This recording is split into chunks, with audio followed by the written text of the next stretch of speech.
Hi, welcome back to Get Grounded's Mindful Marriage series. I'm Carrie, I'm Jeremiah. and this is Norman Foreman.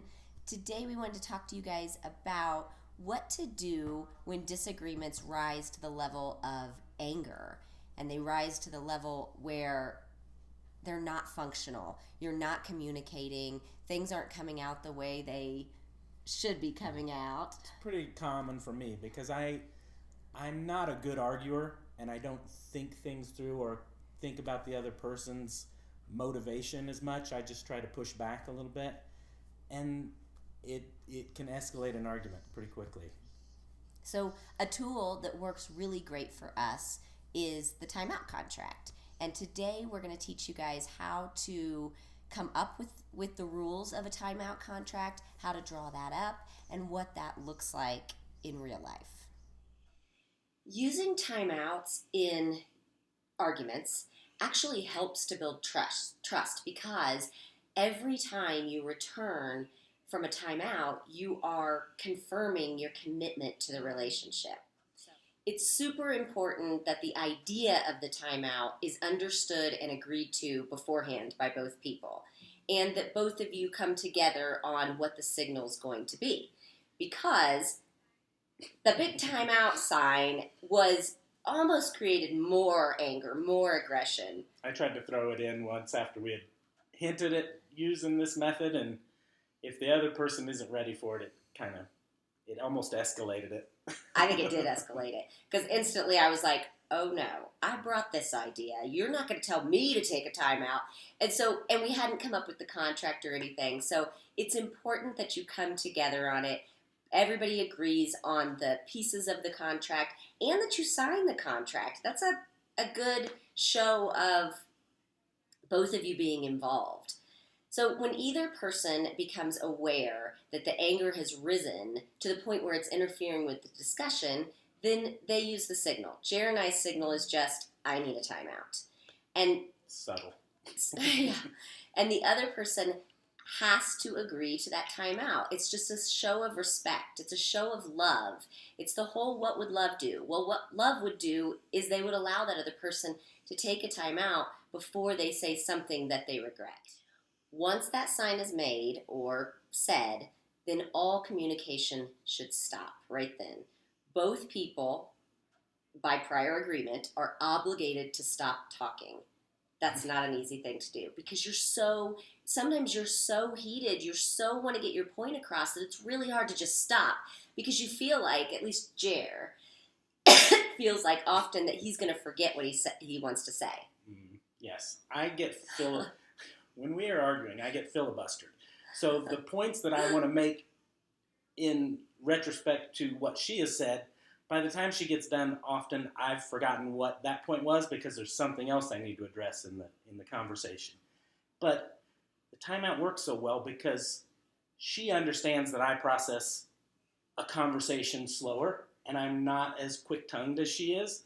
So by taking a step back, she knows I'm going to take some time to calm down because I'm probably going to say something that isn't really thought through that well. That's just how I work.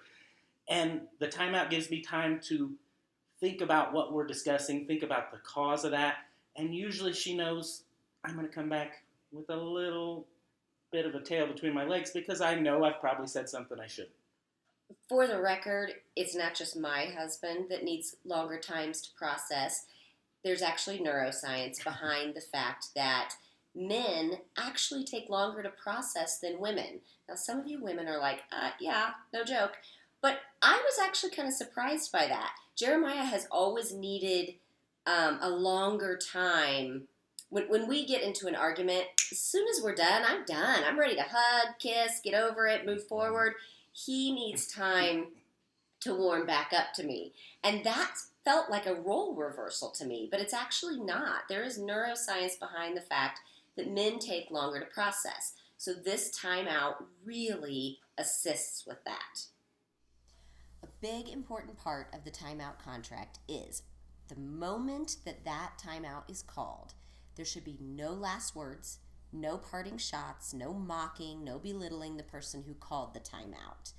The sign is a signal to separate for a while. Whoever calls the timeout should leave the room or the house for a predetermined length of time. Jer and I's amount of time is an hour. That seems to be a pretty good amount of time for us. It's very important that you return at the exact time that you're supposed to, so you don't create any abandonment or rejection feelings in that other person. Feels like you're taken hostage when you don't agree to meet back. Yeah, it is kind of like hostage taking. So returning at that exact time is super important.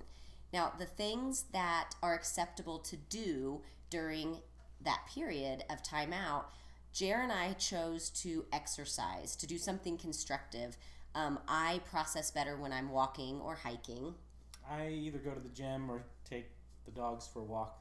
They're good for that. Yeah.